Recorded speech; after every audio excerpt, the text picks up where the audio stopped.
detectar que esta señora se complique. Y entonces, ¿se acuerdan de 1929? Pasados esos del tren, el Reino Unido, pero dice esto otro. Cristo Nicolaides dice, la pirámide del control parental no debe ser así. Debe invertirse. ¿Por qué? Porque se debe estratificar el riesgo en las pacientes al principio de la gestación. Si estás viendo, puedes irte a seguir a otra parte.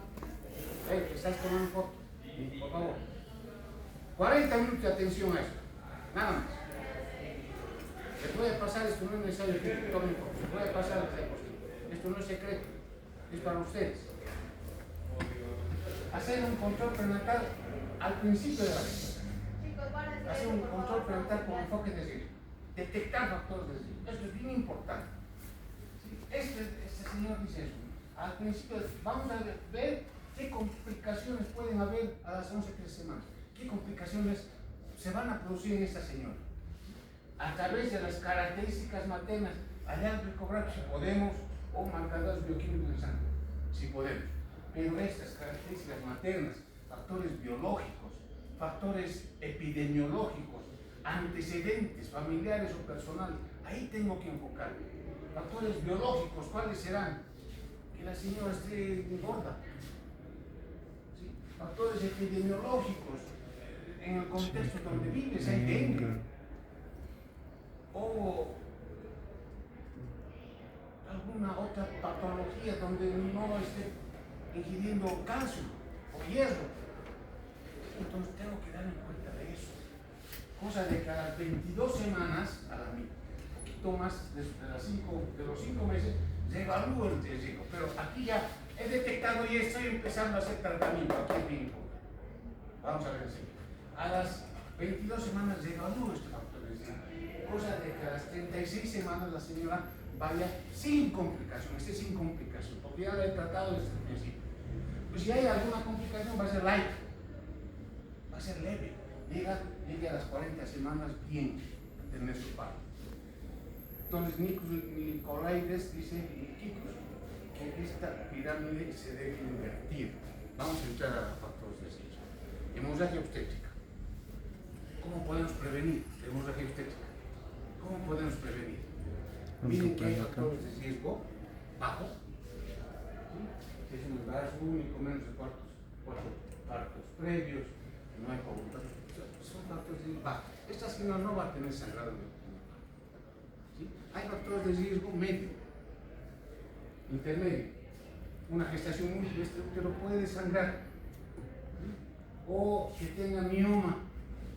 Este mioma va a impedir que se contraiga adecuadamente el útero y puede sangrar así. Son factores de riesgo medio. Pero estos son de alto riesgo y aquí no se ve en la diapositiva, aquí dice, esto se hace en consulta externa. O sea, se detecta en consulta externa esto. Placenta previa, esta señora va a sangrar. ¿Sí? Esta señora sí va a sangrar en el parto. Esto no puede prevenir, la placenta se acomoda previa a la presentación. Sospechas de acretismo placentario. ¿Cómo voy a sospechar? Desde el principio. Viene una señora y me dice, doctorcito, es mi cuarto embarazo, pero los 4 anteriores, mi quinto embarazo, los 4 anteriores he tenido aborto. Esa señora puede tener acretismo placentario, por las páginas que han hecho en el. O sea, doctorcito, este es mi cuarto embarazo, pero mis 3 embarazos anteriores han sido cesárea. Cesárea es igual a acretismo placentario. Entonces yo tengo ya que parar las orejas y tal vez a esta señora referir a un centro de mayor capacidad. Plaquetas en un examen de sangre menor a 100.000, sangrado activo al ingreso a la hospital, poco a poco. Pero esto, jóvenes, hemoglobina menor a 9. Si tiene anemia, ¿por qué va a sangrar? ¿Qué tiene que ver la anemia con que sangre en el parto? Yo estoy detectando esto a las 14 semanas que tiene una hemoglobina menor a 9.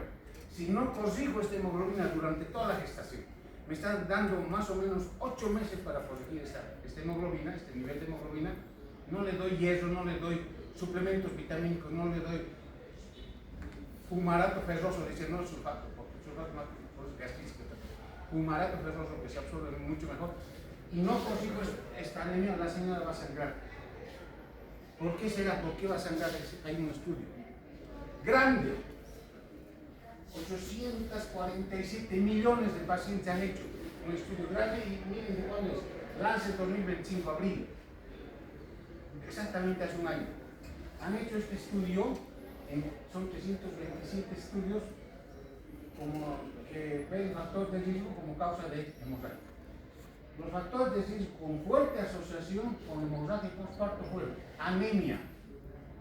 Si yo no he corregido la anemia en el control prenatal, he hecho mi control prenatal masivo, en gran cantidad, pero ni me he fijado que esta señora tenía una hemoglobina de 8, esa señora va a sangrar. Esa ya como primera causa de sangrar. Entonces, ¿qué tengo que hacer? Corregir estas órdenes. ¿Sí? ¿Y por qué la anemia va a producir sangrar? Porque dice que una hemoglobina menor a 9 va a liberar, va a producir óxido nítrico en el endotelio, y esto va a relajar la musculatura lisa, va a relajar la musculatura vascular y también la miometral. En el momento del parto no se va a contraer el útero. Y además dice, cuando hay una buena hemoglobina, esta buena hemoglobina dirige los glóbulos rojos, dice, dirigen o direccionan las plaquetas a los sitios de sangrado, pero si no tengo buena cantidad de glóbulos rojos, la hemostasia va a ser insuficiente, inadecuada. Y además el embarazo es de por sí produce sangrado en el útero, porque en el útero se acumula más o menos 700 a 900 cc de sangre. Está casi un litro de sangre está en el útero. Y cuando sangra de verdad. Paciente obesa.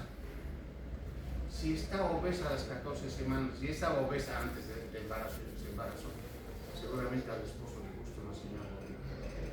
Pero si yo no corrijo esta obesidad, va a llegar al embarazo con una obesidad mórbida. ¿Por qué la obesidad produce atonía uterina? En esta pobre contracción uterina en pacientes obesas. Dice que el triglicéridos y colesterol impiden la entrada de calcio al miocito.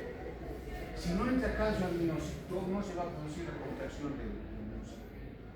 Sí, es bien importante que entre calcio al miocito. Entonces, el aumento del triglicéridos y colesterol impide entrar el calcio al miocito y hace que la oxitocina no pueda aumentar la contracción cuando el colesterol está elevado. Entonces, en una paciente que llega obesa como obesidad mórbida al momento del parto, va a sangrar esta señora. No que le atienda el interno ni el reciente primer año, debe atenderle un médico que va a sangrar. Se va a descompensar, y hemos visto con mis estudiantes, en 20 minutos la señora está mal. 20 minutos, aquí no necesitamos 3-4 horas, en 20 minutos ya estamos. Entonces tenemos que hacer, evitar estos factores, o sea, controlar estos factores. Preeclampsia. En la preeclampsia, en el interrogatorio, en el control prenatal, yo voy a hacer este interrogatorio. Hay factor de riesgo alto y factor de riesgo moderado. Hay un factor de riesgo alto. En el anterior embarazo he tenido preeclampsia, y en el primero también. Esta señora va a hacer su preeclampsia. Sí o sí. Sí tiene factor. Mi hermana ha tenido preeclampsia y mi mamá también. Ha subido su presión, mi hermana incluso ha tenido ataque convulsional. Es grande.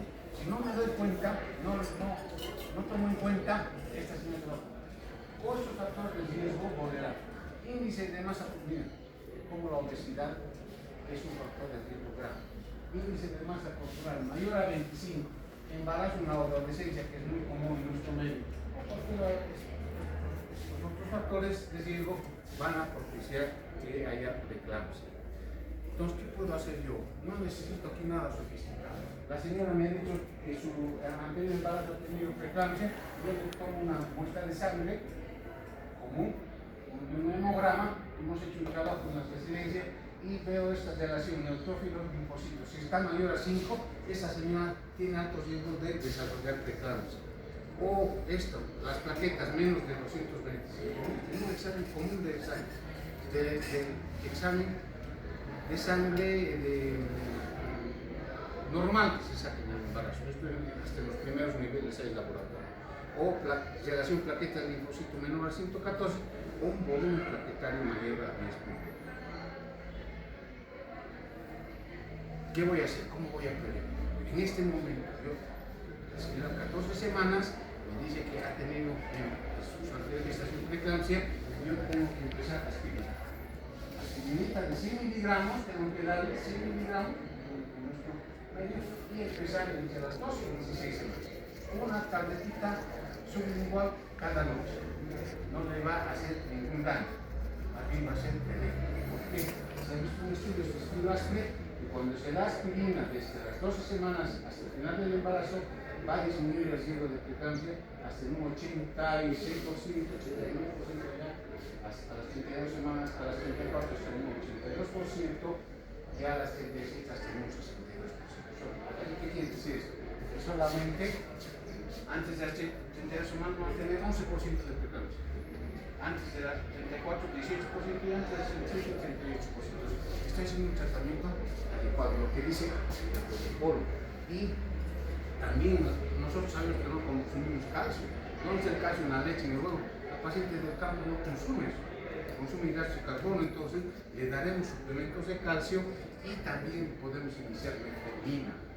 La metformina es un conocimiento, pero que nos va a evitar la liberación de esta tirosina quinasa soluble. Nos evita el daño endotelial, nos mejora el endotelio. En la preeclampsia le han llevado preeclampsia cuando van a tener un daño endotelial. Nos va a hacer mejora la angiogénesis de los vasos sanguíneos, o sea, mejora la circulación al niño. Entonces, todo eso es bien importante que nosotros sepamos de hacer el tratamiento antes de las 14 semanas. ¿Con qué? Con metformina, con aspirina y con suplementos de vitamina, o sea, más. Metformina le puedo dar 500 o 1 gramo cada noche, cada día. Aspirineta le doy 100 miligramos sublingual cada noche y suplementos vitamínicos. Y estos suplementos vitamínicos no llevo a quedar aquí en el centro. Que tengan antioxidantes, porque necesitamos, aparte de hacer un buen control que nos da la señora, necesitamos que este niño también tenga pues, un buen desarrollo neurológico. Y no sea ni creo el policía concepto de ahí afuera, que sea como ustedes, y que han llegado al 5º año de medicina con un buen desarrollo neurológico. ¿Por qué? Porque seguramente sus mamás han consumido antioxidantes y esos antioxidantes son importantes para el desarrollo neurológico adecuado. Perfecto. Omega 3 hace el doble. ¿Sí? Los suplementos que se dan en el ministerio son sulfatos, no se hace igual, no tienen más. Nosotros tenemos que consumir estos omega 3 principalmente que están en estos vitaminas. ¿Por qué? Porque no consumimos alimentos de mar. Los peces azules, salmón, atún. ¿Sí? Vamos a comprar un atún al súper, 40 bolivianos una latita de ese tamaño. ¿Sí? No el lidita, el atún, bueno, ¿no? El lidita parece que no es atún, es otra cosa. Entonces, más. No se olvide. Sepsis obstétrica. Otro que más. ¿Qué podemos hacer? Bien, la paciente es una paciente con ruptura de membranas. Entonces ahí nos tenemos que dar cuenta que puede haber una infección. Y esta infección nos va a producir una disfunción orgánica. ¿Sí? La sepsis produce disfunción orgánica de la paciente. Una sepsis materna, ¿cómo va a venir la señora? Generalmente hay datos de ruptura de membranas, coriamioides. Tal vez un embarazo un poco más avanzado. ¿Por qué? Porque no hemos hecho un buen control prenatal, no hemos detectado infecciones. Hay una infección que ha roto la membrana. ¿Sí? Hay una coriamioides que nos va a romper la membrana. Entonces, ¿cómo va a venir la señora? Con fiebre. Va a venir, le hago un examen físico, va a tener frecuencia cardíaca elevada, va a tener frecuencia respiratoria elevada, va a estar disneica, va a tener una presión arterial baja. No necesito aquí nada sofisticado. Y no aquí ecografía, como ha dicho el compañero. Aquí necesito una buena anamnesis, un buen examen. Le voy a preguntar, tal vez su sensor está alterado por la sepsis. Entonces, yo veo esos factores, es decir, principalmente fiebre, y le tengo que hacer este quiz-OVA. El quiz-OVA es una evaluación de la falla multiorgánica en forma resumida. Entonces, si le tomo la presión arterial y está menor a 90, es un punto. Si le tomo la frecuencia respiratoria y está mayor a 25, es otro punto. Y si le veo su estado mental, su sensorio, y si está alterado, es otro punto. Tal vez esto no vamos a encontrar todavía, pero sí, estos dos podemos ser. Presión arterial menor de 90 y la frecuencia respiratoria mayor a 25. Es una crítica. ¿Qué voy a hacer? Lo primerito, tomar muestras para cultivo de sangre, orina, de la herida, de la placenta, de la vagina, y luego empezar en mi centro de salud. ¿Sí? No soy terapista ni nada para hacer imipenem o el vancomicina. Le pongo lo básico que tengo en mi centro de salud. Le pongo un suero aquí. Miren, ¿qué hay que hacer? 6 pasos para decir. Tomar 3 hemocultivos, aquí está. Tomar sangre para determinar el ácido láctico y cuantificar diuresis. Esto no voy a determinar mi costa, pero yo le tomo la sangre y la puedo mandar junto con la paciente al laboratorio. Y administrar 3 antibióticos, oxígeno, intranasales y líquidos. Nada más tengo que hacer como médico general. Y esos antibióticos, ¿cuáles van a ser? Beta-lactámicos. ¿Cuál es un beta-lactámico? Beta-lactámico. Beta-lactámico. ¿No han pasado fármaco? No han pasado de noche. El beta-lactámico son las penicilinas. Cefalosporina. Entonces, me emite una penicilina, 5 millones cada 6 horas o cada 4 horas. ¿Sí? Alta dosis. Aminoglucósidos.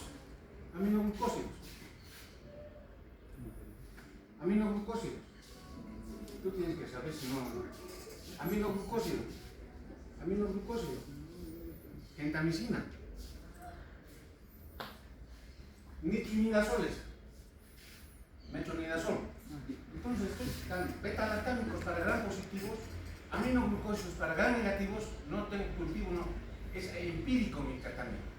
Pero ya le estoy empezando sus primeros nitroimidazoles, metronidazol para anaerobios, ¿sí? Para bacteroides. Pues con eso estoy cubriendo todo lo que pueda venir. Con el cultivo ya el médico sabrá qué hacer, ¿no? Yo empíricamente. Y adecuada, justificada y oportuna, una referencia. Esta no es ni adecuada ni justificada ni oportuna. Así les referimos en nuestro país. ¿Cómo hacen los gringos? Un gato se queda en un árbol, viene una ambulancia, vienen bomberos, helicóptero, todo para sacar un gato. Pero nosotros referimos así a las pacientes. Amenaza de parto fetal, muy común. Van a pasar por la maternidad. De 10 pacientes internadas, 9 son amenazas de parto fetal.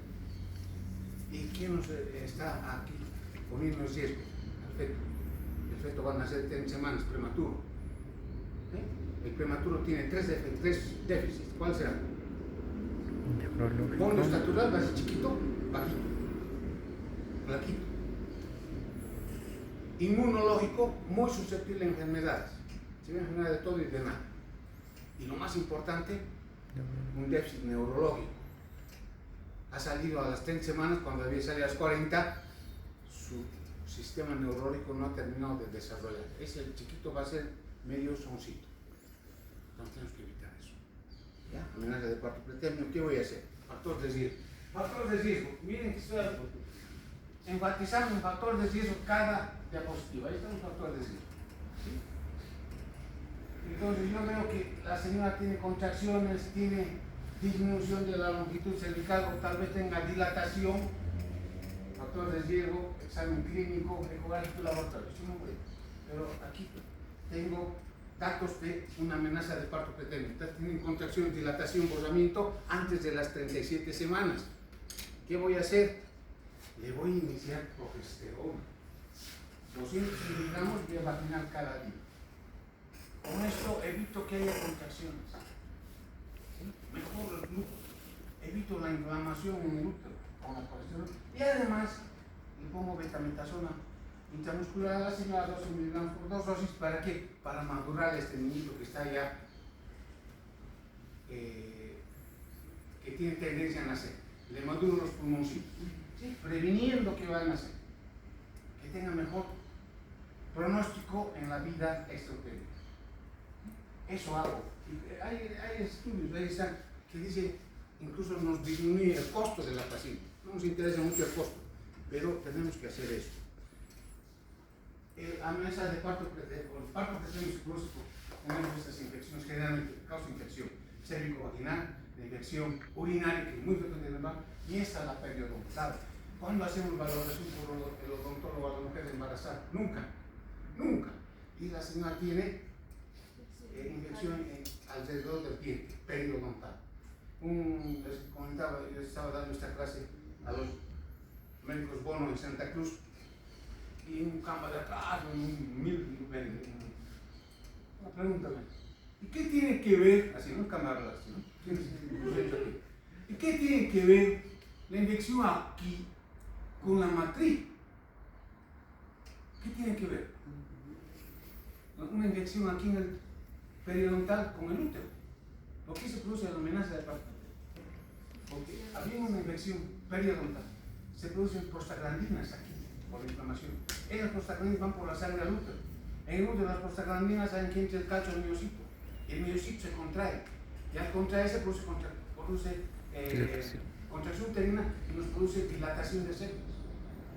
Entonces eso tiene que ver la infección. Si no hago un control periodontal, un examen periodontal con un odontólogo, la señora puede tener una amenaza de parto preterno. No necesariamente una cérvico-vaginitis, tal vez la vaginitis sea limpiecita, o una infección urinaria, no tenga infección, pero sí puede tener una infección periodontal. Y si no controlo esto, va a haber amenaza de parto preterno, morbilidad para el feto. Diabetes. Factores de riesgo. Todos los factores de riesgo. Edad materna en los extremos. El peso materno, el único que nos salva es un peso menor a 40 gramos. Pero después todos tienen factores de riesgo. Todos del 1 hacia la izquierda, factor de riesgo. Negra, para la ovulación, factores familiares de primer y segundo grado que hayan tenido diabetes, embarazo con peso grande para la edad gestacional, el anterior, embarazo o una diabetes gestacional previa. ¿Sí? Esta tal vez no tengo porque no hay diabetes gestacional, pero sí todos son factores de riesgo. ¿Qué voy a hacer? ¿Cómo voy a diagnosticar bien al control prenatal? ¿Cómo diagnostico? Es fácil, no necesito nada sofisticado. Le hago un examen de sangre o le tomo una glicemia, no en ayuno, haya tomado desayuno. Si está mayor de 200 miligramos es una diabetes gestacional. ¿Sí? O le puedo tomar hemoglobina cocinada, pero si está mayor a 200 es una diabetes gestacional. ¿Qué voy a hacer? Le hago la que quiero, en mi puesta no voy a hacer nada, pero en referencia le van a hacer una prueba de tolerancia a la glucosa, la de fosfolipid con 50 gramos de glucosa, y si esta es menor, o sea, en ayunas, le doy a tomar 50 gramos de glucosa. Si es menor a 150, a 140 no. Si es mayor a 200, diabetes gestacional. Aquí anotan que hace muchas cosas. Pero está entre 140 y 199, le hago otra prueba de tolerancia, tal vez 2 días después, le doy 75 gramos de glucosa y voy a tener 3 resultados. En ayuno, menos de 92, normal, le doy 75 gramos de glucosa y a la hora le tomo el azúcar, la presión en sangre, si está menos de 180 normal y a las 2 horas menos de 153 normal. Cualquier valor superior a eso, diabetes gestacional. ¿Sí? Estoy haciendo el diagnóstico. Y las referiré a la paciente a un centro de mayor capacidad resolutiva, y además se puede hacer este índice de HOMA. Aquí tenemos en el celular, es una aplicación. El índice de HOMA, que es hacer una relación entre la glucosa sérica y la insulina en ayuno, para ver si hay resistencia a la insulina. ¿Por qué en el embarazo hay resistencia a la insulina? La placenta produce hormonas, lactógeno placentario, cortisol, progesterona. Estos tienen efectos antiinsulínicos, o sea, producen una resistencia, hacen que la glucosa no sea captada por la insulina. ¿Sí? La insulina, ¿qué hace a la glucosa? Agarra, ven glucosita, te meto a la sed. ¿No? Ven glucosita, te meto a la sed. Pero cuando hay estas enzimas o estas hormonas placentarias, la insulina quiere agarrar y es una ciega la insulina, no le puede atrapar a la glucosa. Hay una resistencia a la insulina y esta glucosa se va al niño. ¿Para qué? Para hacerle crecer al niño. Eso hacen las hormonas de mi glucosa porque aquí necesitamos para el niño. Entonces, eso puede aumentar. Y si nosotros no hacemos esta pruebita para la resistencia a la glucosa, esta señora va a desarrollar diabetes. ¿Sí? Obesidad, la madre de todos los vicios. Todos son factores de riesgo. Muerte fetal, aborto, preeclampsia, diabetes gestacional, feto gran calidad gestacional, cesárea. Pues la obesidad es la madre de todos los vicios. ¿Cómo hago diagnóstico? A través de esto. Aquí puedo hacer diagnóstico. Si el señor está aumentando más de lo debido a través de la gestación humana, está aumentando el peso, más de lo normal. No está entre estos perceptibles. ¿Sí? Incluso la altura uterina está creciendo. ¿Por qué? Porque la mamá obesa, el niño también va a ser grande. Entonces, esto es chileno. En el control prenatal chileno, ahí tenemos esto, pero esto tenemos aparte nosotros. En el control prenatal chileno está de bajo peso, está normal, o está con sobrepeso, o está obesa. Está diciendo que la mamá se cuide, pero ella no se va a cuidar por sí sola. ¿Sí? Si nosotros no hacemos un diagnóstico, vamos a tener esto. La mamá obesa va a tener preeclampsia, mayor riesgo, hipertensión, mayor riesgo, diabetes, mayor riesgo, y esto. Desarrollo intelectual del futuro bebé va a estar deteriorado, su sistema neurológico del niño, y mucho. Ya lo está matando ese niño va a ser mi querido policía. Sí, entonces, ¿qué tienes que hacer? Un manejo muy difícil. Sí, yo no voy a poder manejar el endocrinólogo, el obstetra, el materno. Enfermedad tiroidea, igual. ¿Por qué nosotros somos hipotiroideos? No consumimos productos de mar. ¿Sí? No consumimos yodo. Hay sal yodada, pero la mamá dice, sal yodada, salerito, cuesta 2 pesos la bolsita. Pero esta sal yodada, esta sal sin yodo, cuesta 30 centavos por compra. Yo estoy en el campo, soy una mamá que tengo 6 hijos. ¿Cuál compro? Nada, tiene centavos. ¿Sí? No tiene yodo. Entonces, necesitamos yodo. Y por eso vamos a hacer hipotiroideos. Es muy frecuente en nuestro medio. Y tenemos que hacer examen de sangre para ver cómo está la TSH, la T4 libre.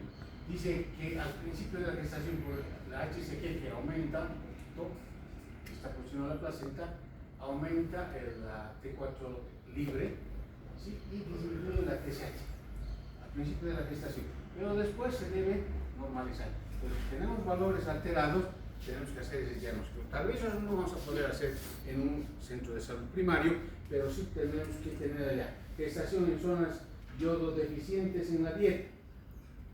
Eso es aquí por nuestra universidad Univalle, ¿qué se llama? Tiquipay. ¿Sí? Hay mucho paciente con óseo endémico de Tiquipay. Y antecedentes de índice de masa corporal mayor a 40. Con esos 2 factores de riesgo puedo hacer un diagnóstico de hipotiroidismo. ¿Cuáles van a ser las consecuencias? Si yo no hago tratamiento, no le doy estos suplementos de vitamina que tienen yo, no estoy haciendo ningún reclame a nada. He agarrado estos suplementos que tienen Gestabil, Madre, un montón nos regalan los estados. El único que tiene hierro en buena cantidad, yodo en buena cantidad es el Fortalex. No estoy haciendo reclame ese Fortalex, pero ese sí tiene. Ustedes vean la composición, ese tiene yodo, el Fortalex. Entonces le daremos Fortalex para por lo menos suplementos de yodo. ¿Qué vamos a tener? efectos deleterios del desarrollo neurocognitivo del niño. Un coeficiente intelectual bajo, un menor desarrollo motor y del habla, vamos a tener un déficit de atención, ¿no? Podemos estar pero el niño se está afectando aquí. Ya terminamos. Entonces, las conclusiones. ¿Qué tenemos que hacer en todos los centros de salud? ¿Cómo tiene que ir dirigido el control parental? ¿Sí? Tiene que hacerse una inversión de esta pirámide, ponerla al revés y hacer una pirámide invertida del control prenatal que sea el nuevo paradigma en todos los niveles de atención del país. ¿Sí? Ustedes van a hacer eso. Ustedes no el viejito o el García que ya está viejito, ya está de salida.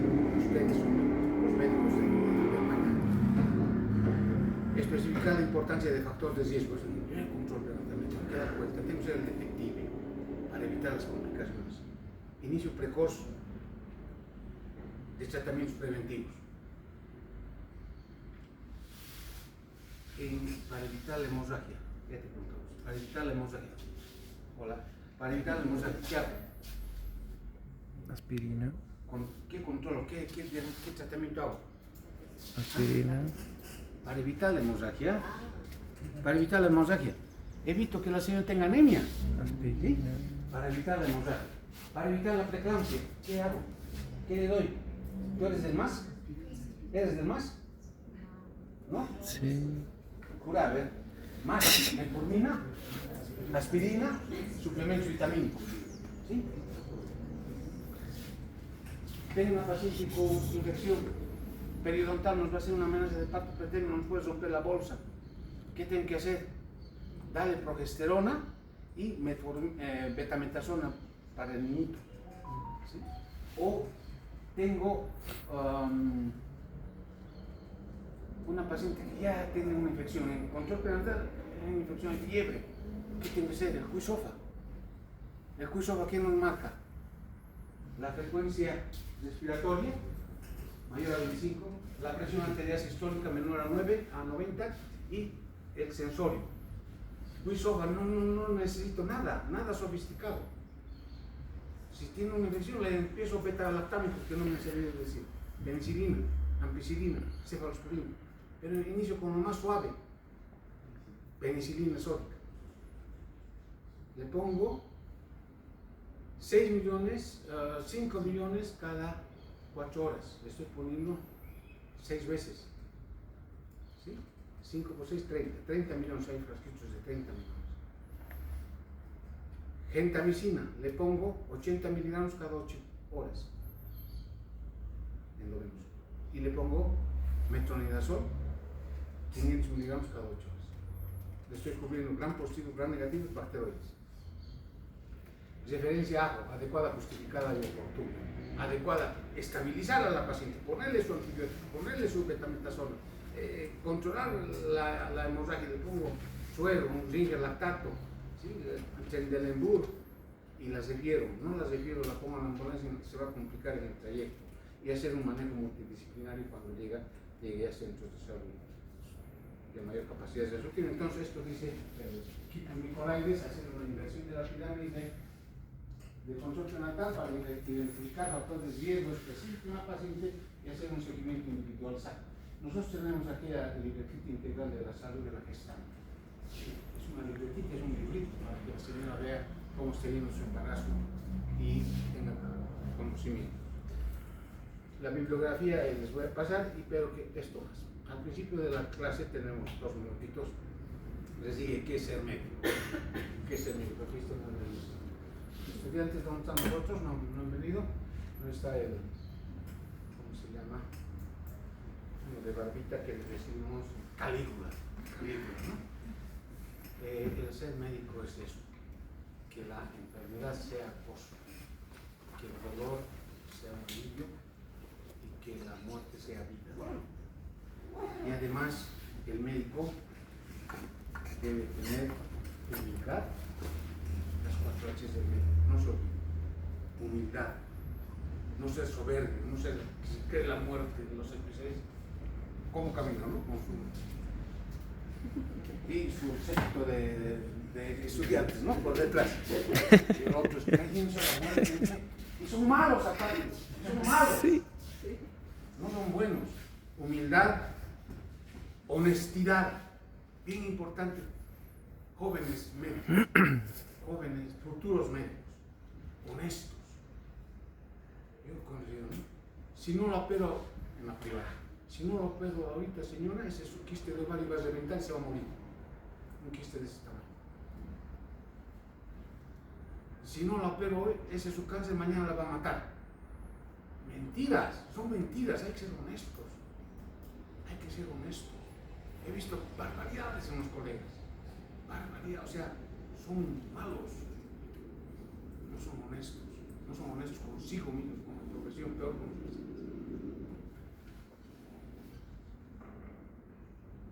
Humanidad.